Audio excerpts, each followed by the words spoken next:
Comprei um Hyundai Creta 2023, 0 km, e no primeiro dia de uso me deparo com esse barulho chato vindo do porta-malas.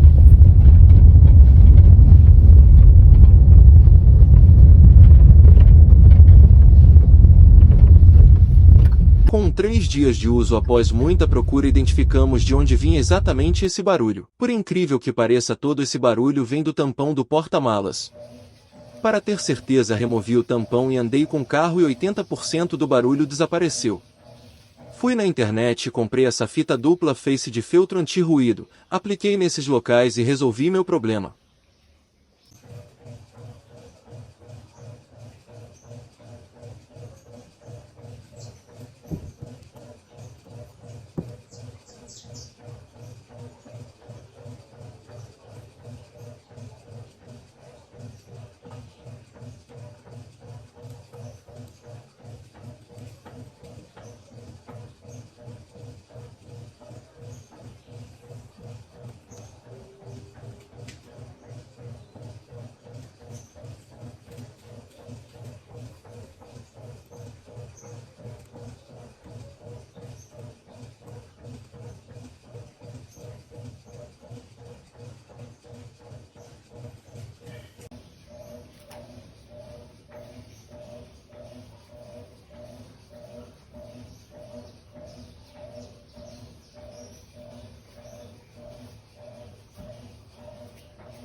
Em algumas pesquisas descobri que esse encaixe dos bancos também tendem a fazer muito barulho e a solução para isso também seria essa fita. Logo resolvi já aplicar nestes locais.